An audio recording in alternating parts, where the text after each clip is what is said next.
Good morning to our viewers here in the United States and around the world. It is Wednesday, June 9th. In just over 2 hours, wheels up for President Biden and the First Lady as they embark on their first international trip.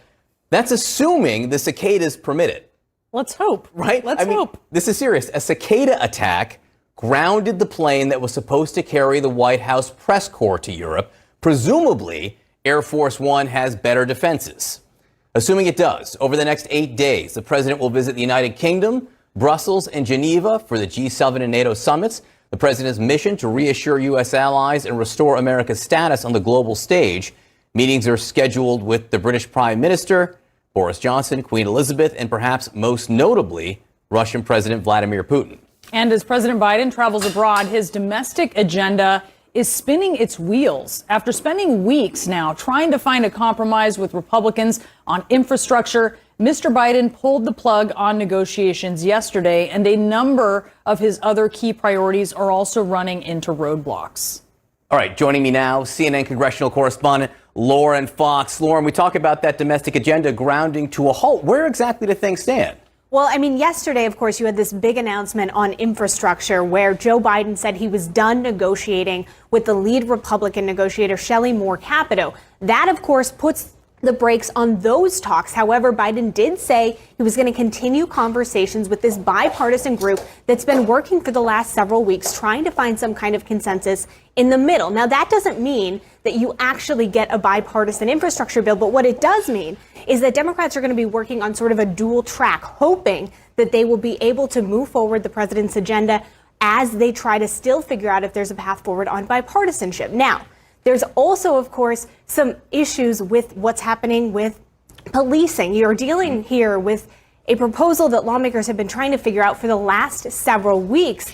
Right now, we don't see any kind of forward momentum when it comes to that bill. Now, that doesn't mean that there may not be some kind of breakthrough at the last minute. But, you know, we heard last night that they are trying to get to some kind of agreement. You also heard Tim Scott say yesterday that June is going to be a very hard deadline to meet. Now, there are other agenda items as well. Voting rights. This is something that Democrats have been saying is one of their top priorities, but they have someone in their own caucus who doesn't support the bill, Joe Manchin. Now, without Joe Manchin, you don't have 50 votes. But even if you had Joe Manchin, you still don't have 10 Republicans. And I think that that is a key sticking point and something that has led some Democrats to argue, get rid of the filibuster. Again, Joe Manchin doesn't support getting rid of the filibuster, even on the issue of voting rights. So that is also stalled. Gun reform, another major issue that Biden has talked about. We have a mass shooting crisis in this country, and yet no bipartisan path forward. And again, without 10 Republicans, you cannot pass a gun reform bill. I mean, it really is illustrative when you look at this screen here and see that all of this in one degree or another is stalled as the president leaves for Europe. Maybe there are still discussions on police reform. That's it. And in discussions on infrastructure, if it does go to reconciliation, that's a big word, and I think it can be confusing to people here. But basically, what does that mean? Well, look, reconciliation is very narrow. You can only do a few bills. The things that were on that list, infrastructure is the big one. You can't do voting rights through reconciliation. You cannot move ahead with gun reform through reconciliation. You have to deal with things that have something to do with the country's budget. And I think that is the real challenge here. You can move legislation with 51 votes. That's what they did with the COVID relief bill, John. But you have to have something that has an impact on the budget. That's not the case for voting rights. That's not the case for guns. That's not necessarily the case for immigration. And I think that is going to be disappointing for a lot of progressives who may not understand that necessarily reconciliation is a last resort. And there are very narrow rules for how you can use that. You also need 50 votes to do it, which means you need Joe Manchin. And we just don't know. We just don't know what he's willing to sign off on at this point. Lauren Fox, great to have you. Thanks so much. Brianna? All right, let's talk about this now with Francesca Chambers. She is a White House correspondent for McClatchy. Okay, let's talk, Francesca, about what we have ahead of us then. What are Joe Biden's options for pushing his agenda through? Well, the White House keeps saying that they have multiple pathways, but by yesterday it became quite clear, Brianna, that they have only two pathways in front of them, really. They can either continue to negotiate with a bipartisan group now that's led by Senators Manchin and Sinema, or they could just go it alone with Democrats. But Joe Manchin has made it clear that he does not want to do that. So perhaps they really just have one pathway in front of them, and that pathway is Joe Manchin. Yeah, which is huge, and progressives are going to be very upset about. All right, let's listen to something that the Senate Minority Leader Mitch McConnell said yesterday about bipartisanship. As you look to what the Majority Leader has in mind for June, it's pretty clear the era of bipartisanship is over. We passed 6 bills so far this year, significant bills on a bipartisan basis. Bills that came out of committee that had buy-in from both sides. But I think that's coming to a screeching halt. Yeah, he says this, we should be clear, it's not like they're incapable of bipartisanship. Just yesterday, there was a huge bill designed to keep America competitive against the influence of China that passed the Senate. It was really hard fought. It had a lot of input from Democrats and Republicans. But what do you think this bodes for the summer ahead? And how much of a role does Mitch McConnell have in this as well? Well, Leader McConnell potentially meant that the summer of bipartisanship at least is over. But again, the White House does want to get a bipartisan infrastructure deal. And as such, the president now talking to Senators Manchin, Sinema, Cassidy, a Republican, on the phone yesterday. But he is in the position, Brianna, of going on his first overseas trip, and the White House having to say that he'll be calling senators while he's gone to deal with infrastructure, which is not really where you want to be as a president when you're abroad. And the weird nexus of this trip that Biden is taking has come to, it's the nexus of the trip and cicadas. They have come up against each other. I was wondering right? how you're going to make the segue. This is how the I'm making nexus the, of international relations that was and cicadas. Smooth. I think that was You're a smooth segue. I'm just going to get right in there. The White House press corps, so they travel in a separate plane. And they couldn't go. Tell us what happened. So the White House press charter was the one that apparently couldn't take off last night because, as you said, because of the cicadas. So it's set to hopefully still arrive before President Biden gets to the UK today. But certainly for the press corps colleagues hoping to get there in time to, set up and have a little bit of time might not have that anymore. Okay, what happened? I mean, no, we're saying this like it's, matter of fact. No. By the way, the plane can't take off because of the cicadas. These insects invaded and infested a giant airplane. I mean, to me, this is an issue. Well, I mean, I'm obviously not on the airplane, so to speak, but I believe that they were given pizza is maybe what I heard. The reporters, not the cicadas. The reporters. Oh, gosh, no, not the cicadas, that the reporters were given pizza for their worries while they waited. So at least they got something out of it. Oh, my goodness. It is just crazy. And it got into the engine, I guess, right? We all know about bird strikes, cicada strikes. Are any of us safe? Clearly not. Clearly not, John Berman. We are with Francesca Chambers, though. Francesca, thank you so much for being with us this morning. So as the infrastructure talks collapse, not because of the cicadas, by the way, thousands of schools across the country are desperately in need of structural upgrade. CNN's Bianca Golodriga reports. We did not need a global pandemic to realize what the needs were at a school such as Lafayette Street School, as well as other schools throughout our city. From inadequate ventilation, The windows. This is the only ventilation that this school actually has. to antiquated heating. We have a boiler system that runs on oil that's way close to 50 years old. Poor lighting and asbestos beneath floor surfaces. Changing these floors has an environmental impact given what's under the floors. Newark School Superintendent Roger Leon points out just a few of the massive infrastructure problems plaguing Lafayette Street Elementary School. So when exactly was this school built? 1848. So before Abraham Lincoln was sworn in? Before Abraham Lincoln, Polk was the president. This building erected and children began to attend it. Leon says 29 of the district's 64 schools are over 100 years old. Throughout the years, renovations have been made, but the fixes, he says, have been more like Band-Aids. The funds to actually do the major reparations that are required aren't here. In 2016, the district, one of New Jersey's poorest, asked the state for $311 million to fund more than 150 projects. As of today, only 11 have been approved. Across the country, thousands of superintendents find themselves in similar positions.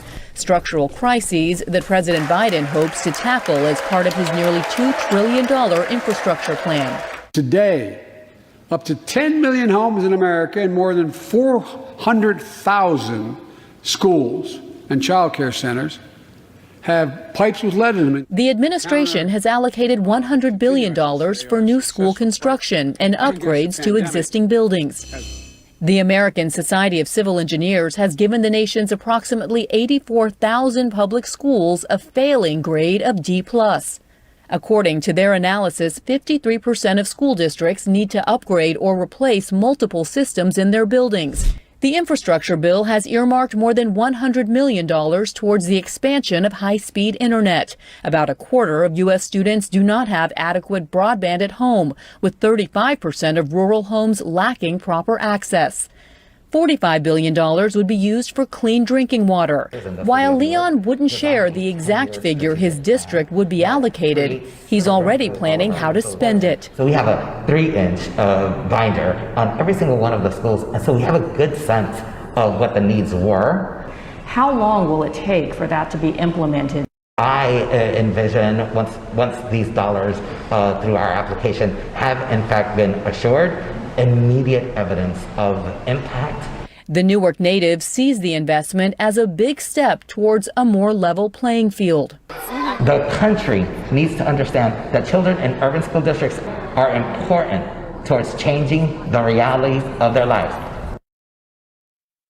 Now, John and Brianna, we should note that interview in Newark took place at the end of April when the Biden administration was hoping to see a price tag for an infrastructure bill close to $2 trillion. Well, now that has been cut down to $1 trillion, I reached out to Superintendent Leon to ask if he was worried if that would impact the amount of aid that would be allocated to his district. And here's what he said. He said, "We are proceeding with our planning as we have built flexibility into our process in anticipation of potentially changing timelines. We do not believe that funding delayed is funding denied." Clearly, this is an issue, John and Brianna, not only impacting the Newark school district, but many districts around the country. Really interesting. But funding denied is funding denied. So if they don't get an infrastructure bill at all, it'll be interesting to see what happens there.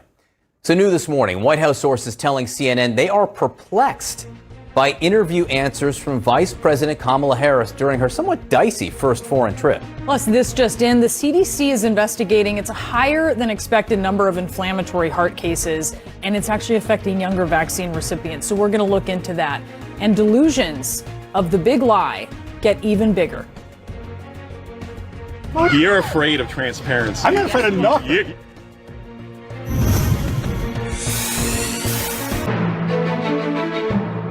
Vice President Kamala Harris back in the United States this morning after a trip to Guatemala and Mexico, her first foreign trip as vice president. This morning, we're told that some of what she said on the trip, her answers to questions, maybe even obvious questions, those answers have White House insiders perplexed. CNN's Jeremy Diamond live in Mexico City. Jeremy, you covered this trip. You've been part of it. You asked some of those questions. What have you learned? Well, listen, John, the vice president saw this trip as an opportunity to burnish her foreign policy credentials after entering office with very little foreign policy experience. And she also hoped to make real progress on the root causes of migration from Central America. Now, there certainly was progress, but there are now concerns that some of that progress may have been overshadowed by her answers to some of these questions that her team knew that she would be facing. And all of this has left some administration officials perplexed and the vice president's team frustrated. A diplomatic test turned political quicksand.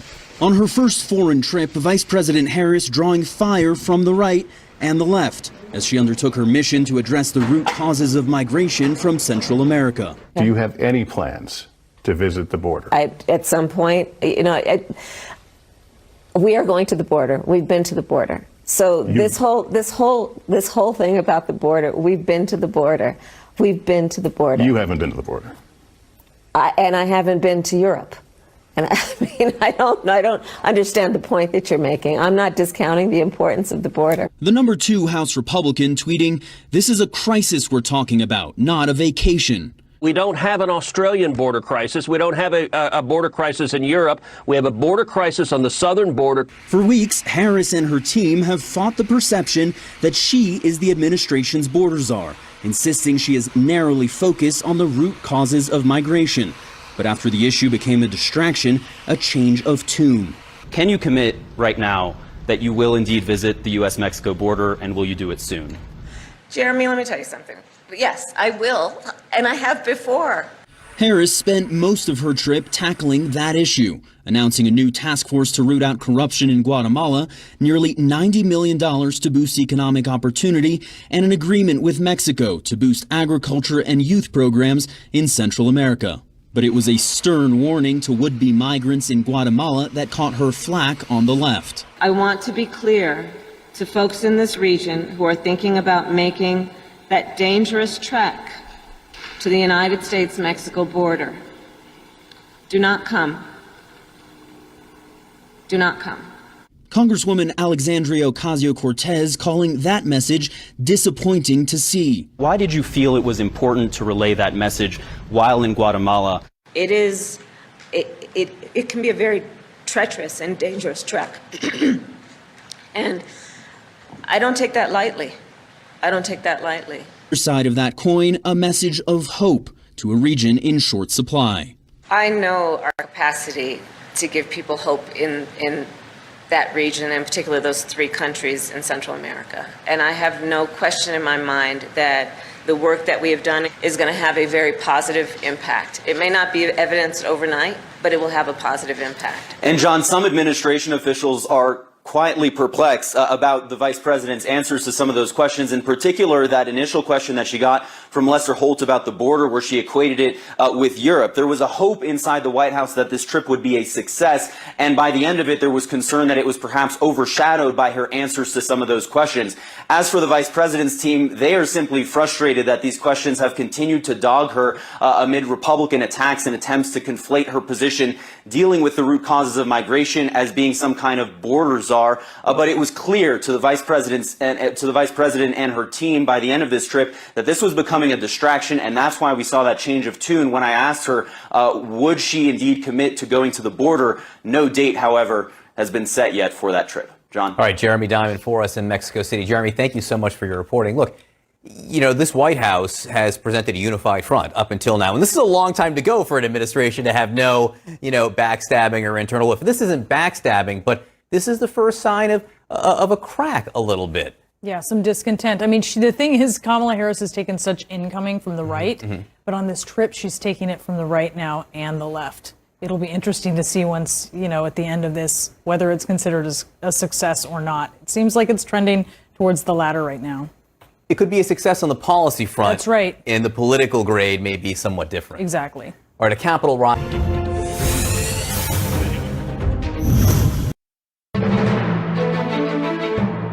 New insight this morning into the motivation of one Capitol rioter who boasts about the insurrection in a letter that has been obtained by ProPublica, writing this: January 6th was nothing short of a satirical way to overthrow a government. If overthrow was the quest, it would have no doubt been overthrown. Ask the Capitol Police for their opinion of how it could have been. They are grateful it wasn't a real insurrection, complete with mind, body, and soul. ProPublica reporter Joaquin Sapien is with us now. Joaquin, thank you for being with us this morning to talk about this report of yours. This is a letter that was signed, the 1-6ers. There's no names that appear on it, and yet you figured out who wrote it. Tell us about how you did that. Sure. So we had been interested in trying to learn as much as we can about the perspective of the people who stormed the building that day. And so a number of them are obviously in DC jail. So we began to correspond with some of those folks and to try and reach their families and ask questions. And what we got in return was this letter that was signed the January 6ers, and through some additional reporting and contacting the author's family, we were able to figure out that the person who penned it was Guy Reffitt, who is allegedly one of the people, or one of the only people who appears to have brought a gun onto Capitol grounds, at least according to a conversation that he had with his son, Jackson Reffitt, which was reported. Yeah, he and his family, it seems like, are sort of opposed to each other in opinions about politics, for sure. We'll talk about that in a moment. But let's talk about one of the claims that stands out in this letter, which is that the rioters could have overthrown the government had they wanted to. Tell us more about that.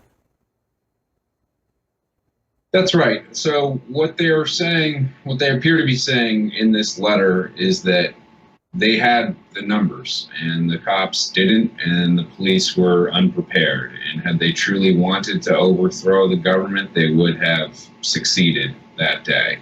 And so, it's a little bit unclear how many people who were arrested for their conduct on that day all feel similarly. Again, the letter is signed the January 6ers, and our understanding is that it might represent the opinions of as many as 20 to 30 people. But when we went out to try to corroborate how many people participated, 5 of the folks that we were told were also co-authors said that they were not authors. But I think one of the things that came out of this letter as well is that we now know that people who are inside DC jail are communicating, and at least some of them don't seem to be backing down on their positions and believe that, had they really wanted to overthrow the government that day, they would have succeeded in doing so. Yeah, I'll encourage people to look at your report because you talk about that, Joaquin, how people who suspects in the jail are communicating. And also, I think importantly, the radicalization of the author of this letter. Joaquin Sapien, thank you so much for being with us this morning. Thanks for having me. So the bipartisan Senate report that came out yesterday detailing the huge security intelligence failures that helped allow the Capitol insurrection, it has a gaping Trump-sized hole in it. There is no examination of Trump's role there. But even with that, one network, guess which one, pretty much ignored the report altogether. CNN's Oliver Darcy joins us now. And that network, I imagine, rhymes with box. Yeah, John, it's really difficult to give an honest accounting of what happened on January 6th without mentioning Donald Trump. And it's equally as difficult to give an honest accounting of what happened on January 6th without mentioning Fox News, which is why I was interested in how they were going to cover the Senate report about the insurrection. And it turns out they largely didn't. I looked up the coverage, and here's one key metric. By noon yesterday, when most news organizations like CNN, the New York Times, the Washington Post were treating this as their top story, Fox had only devoted about a minute total in coverage to talking about this report, the most comprehensive report of what happened on that day since it took place a few months ago. At nighttime, things were a little different. But instead of examining their own role in radicalizing Americans into thinking that the election was stolen from Donald Trump, they were set on laying the blame at the Capitol Police. Here's a clip from Tucker Carlson's show last night. It basically really blames the U.S. Capitol Police, who we are told were heroes similar to the heroes who stormed the beach in Normandy. But it turns out that U.S. Capitol Police were not prepared. So many protesters were let in. They were talking to Capitol Police officers. We know they were taking selfies. So for the insurrection, QAnon, white supremacist, domestic violent extremist, worst thing since Civil War happened, either the cops are complicit in it, or what can you say about them? Look, John, without a doubt, obviously there were security failures on the behalf of the Capitol Police and other authorities, as this report laid out. But the real question is, why were those people there? Why did they think that the democratic system had failed and that they needed to take things into their own hands? If you look into that, it's difficult to ignore Fox's role, and so it's they really just don't want to seem to talk about it. I think that's true. Oliver, really interesting reporting. Oliver Darcy, thank you so much. Thank you. Joining us now, Amanda Carpenter, CNN political commentator and political columnist for The Bulk Work. Amanda, that was stunning to listen to that last night. It seems as if Fox will do everything it can, either to A, say the insurrection didn't happen, but B, if it did happen, it wasn't actually the fault of the insurrectionists or the former president? Well, this is sort of what they were doing with the Senate report. Everybody wants to make this seem like this was just a security problem. When Mitch McConnell says he wants to look into the insurrection, he is only willing to look into the security breaches. This wasn't a security breach. This was a mass act of political violence. And that's why they can't cover it, because the politics blows back on them. This was stoked by the president. They don't want to talk about that. The only thing they'll put in the Senate report is Donald Trump's speech. But when you look at all the court filings and you listen to what the defendants are saying, they are open about the fact that they were there on behalf of the president to try to overturn the election. I mean, it is straight up. But instead, they want to blame the police. I mean, it's just, I don't know how these people walk into the Capitol past these people who defended them and look them in the eye. And I don't think we can overstate that, because when you go into the Capitol, if you're not familiar with it, they are the first people you see. When you go into the Capitol, you see the police every day. You know them, you know their faces, you know their name, and it just seems nuts to me, especially when we're hearing from Republican senators who, I mean, talk about whitewashing what happened. They're essentially defending folks who are in jail, suspects in the insurrection, by writing a letter to the Attorney General, to Merrick Garland, to discuss their concern of unequal justice, suggesting that the DOJ is pursuing these prosecutions of the folks from January 6th in a way that is really too much. If I were Merrick Garland, I would welcome this inquiry. I would have a spokesperson go out and do a press conference and explain very clearly why these people are in jail, why there are heavy sentences that they potentially face for impeding congressional hearings, obstructing justice, conspiracy charges. I mean, this is going to go on for years and years. There are more than 500 people who have been arrested. I mean, the courts are so stacked right now. It's probably going to be 2 or 3 years before we get a conclusion. There is a political movement, which you write about, almost every day, Amanda, right now. We're talking about right now within the Republican Party, that is trying to whitewash what happened, trying to, in a way, guarantee that it can happen again, which is scary. There's a Pennsylvania State Senator, Doug Mastriano, who has been in the middle of this, really, since the election itself, trying to overthrow the results of the election. He went on a pilgrimage to Arizona to view the sham audit there. Hasn't wanted to talk to the press. Well, our Gary Tuchman tracked down Senator Mastriano and had this really Twilight Zone-like conversation with him. And I want to play a little bit of it right now. Listen.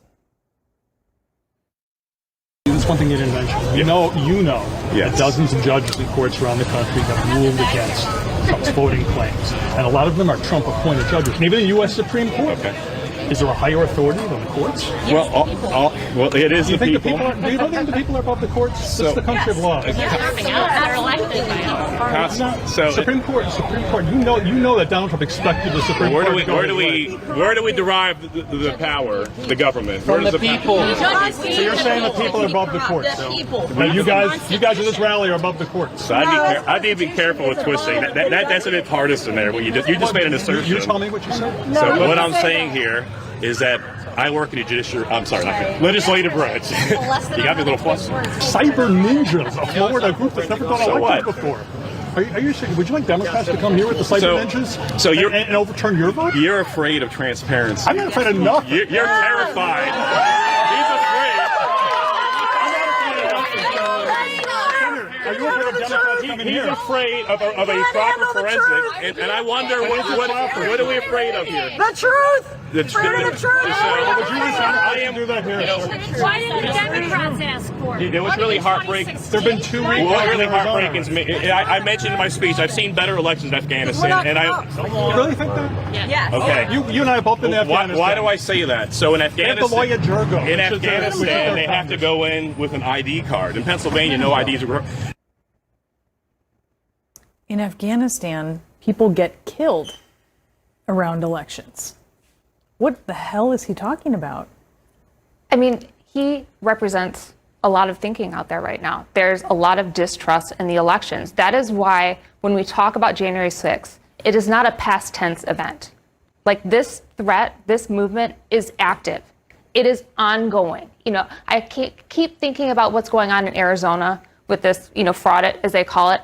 Essentially, if you have the resources and the money, you can seize the ballots. There's going to be election machines destroyed as a result of conspiracy theories where they want to count and count and recount and find something to have a reason to overthrow the election. I mean, at some point you have to worry, is this sabotage? I mean, if you can break election machines and take them offline through this kind of mass thinking, I mean, conspiracy theories, people like to discount it, but they have real world impacts. Death threats for election officials in Georgia, what we're seeing in Pennsylvania, death threats to people in Michigan. And this is not an uncommon occurrence now. I will say physical sabotage, maybe, we'll see. But intellectual sabotage, Absolutely. With lasting impact, as you said, to undermine the concept of democracy, U.S. democracy, by saying they had better elections than Afghanistan, it is, I mean, stunning doesn't even begin to cover it. But when the former president, who a lot of people still say is the leader of the Republican Party, he is, talks about the rigged election that was taken from him, people that believe that have reason to take up arms. That is justification in their minds. That is what the Oath Keepers thought. That's what the 3%ers thought. That's why they went to the Capitol on January 6th with knives, with body armor, with guns. This is not speculative anymore. It is happening. It is here. And Donald Trump knows it. Yes. And he still says it. Amanda, great to see you this morning. Thank you so much. There's an increase in inflammatory heart cases in young people after they've had their second COVID vaccine dose. So we're going to talk about what a CDC panel is saying about a possible link here. Plus, a new report reveals America's most wealthy paid next to nothing in taxes. How they're doing it, just ahead.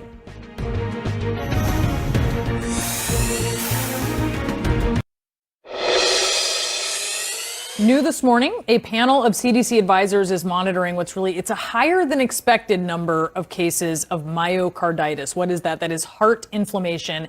And the thing to pay attention to here is that it's happening in young people. It's mostly males who recently got a second dose of the Pfizer or the Moderna coronavirus vaccine, so those mRNA vaccines. But it is happening rarely. I think we should emphasize that, and young people are recovering quickly. So let's talk with CNN's Elizabeth Cohen about this. Tell us what this heart ailment is. Tell us, is it caused by the vaccine? Because that is what people are going to want to know here.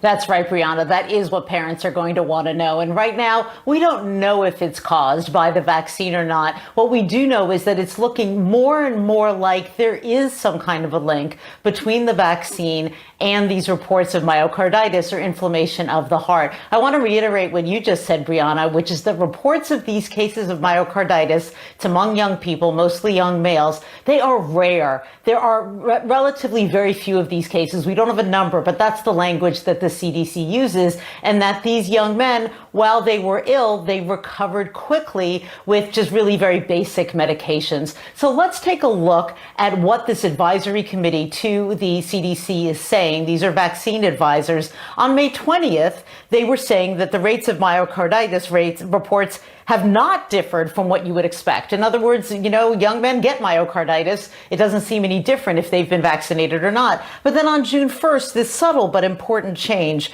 there was a higher number of observed than expected myocarditis or pericarditis, that's inflammation of the tissue around the heart, cases in 16 to 24-year-olds. That's kind of the age range that we're talking about here. So you can see there was this change, and what we're hearing from sources is that it is looking more and more like there may be a link. Again, relatively few cases, and that these young men recovered. Let's take a look. There was a review recently in a medical journal of